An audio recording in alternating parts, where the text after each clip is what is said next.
सर्वत्र मुसळधार पावसाला सुरुवात झाली आहे। यावेळी ऊन पाऊस हा वातावरणीय बदल सापांना फारसा सहन होत नाही।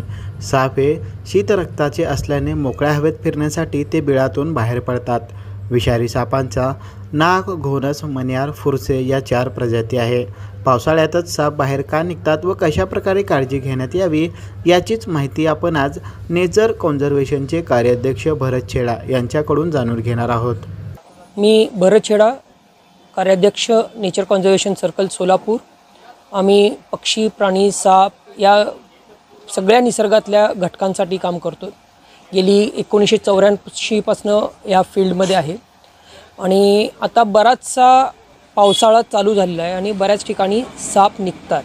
मुळात वातावरण त्यांच्यासाठी फेवरेबल, म्हणजे एकदम काय म्हणता येईल की त्यांना खाद्य मिळतोय, त्यांच्यासाठी थंडावा, गारवा असलेला हे असतो आणि बऱ्याचशा भागात मग सापांचे निघालेले लोकांचे फोन येतात।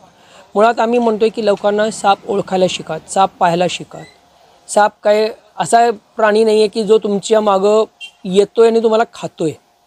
तो त्याच्या निसर्गातला कार्य करण्यासाठी निघालेला असतो। त्याच्यासाठी पाल, उंदीर किंवा बऱ्याच वेळा लहान लहानशा पावसाळ्यात निघणारे वाळा जातीचे साप मुंग्या खातात, मुंग्यांची अंडी खातात। तर अशा याच्यात ह्या सापांना आपल्याला समजायला पाहिजे, आपल्याला त्यांच्याबरोबर राहायला पाहिजे आणि त्या दृष्टीने आपण साप समजून घ्यावे। बऱ्याच खेडेगावाच्या भागात किंवा शेताच्या भागात सर्पदंश पण होतात, हे पण टाळता येतात। जर आपण व्यवस्थित निसर्गात लक्ष देऊन फिरलो तर आपल्याला हे सर्पदंश पण टाळता येणार आहेत। मुळात आता साप जे निघत आहेत त्यात धामणसारखे, तस्करसारखे हे दिवसा निघणारे साप असतात। तर काही शहराच्या अवतीभवती जे शेतीला चिटकून असलेल्या नवीन वसाहती होत आहेत, तिथं घोणस आहे, नाग आहे, असे विषारी सापही निघतात।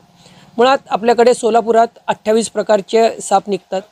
5 विषारी आहेत आणि त्यातले 4 हे मोठे विषारी, 5वा तो तसा दुर्मिळ वाळा जातीचा।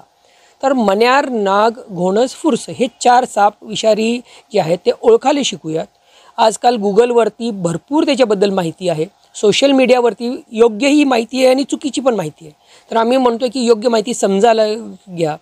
लहानपणी शाळेत आपल्याला पक्षी शिकवले पण साप शिकवले नाहीत, म्हणून आपण सापांपासून भिवून लांब राहतोय। पण आता गरज आहे की साप ओळखण्याला, समजायला आणि त्याला त्याच्या परिसरात राहू द्यायला। जर तो सापच त्याच्या परिसरात नसेल, सगळेजण जिथे साप निघाले आणि काढा काढा म्हणले, तर त्याचा निसर्गातला कार्य कोण करणार? त्याचं खाद्य जो निसर्गात खातो ते कोण खाणार?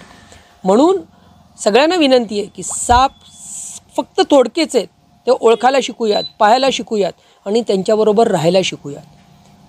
बिनविषारी साप जे असतील तर ते आपल्या आजूबाजूच्या परिसरात निघतात। कुकरी आहे, तस्कर आहे, गवत्या आहे, कवड्या आहे, असं असंख्य नाव घेता येतात। विषारी फक्त 4च आहेत आपल्याकडे। सोलापुरात 28 सापांच्या प्रजाती आहे जे बाहेर निघतात।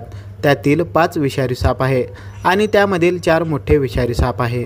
तर वाळा जातीचा साप हा दुर्मिळ साप आहे। नाग, घोणस, मण्यार, फुरसे या प्रजातीचे साप विषारी आहे। या सर्व सापांची माहिती इंटरनेटवर मिळेल व या सापांना कसे ओळखायचे आहे याबाबतची ही माहिती आपणास मिळेल।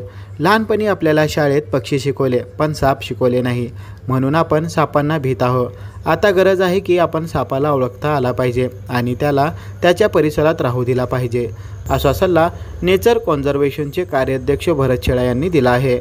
Irfan Patel, news 18 local, Solapur.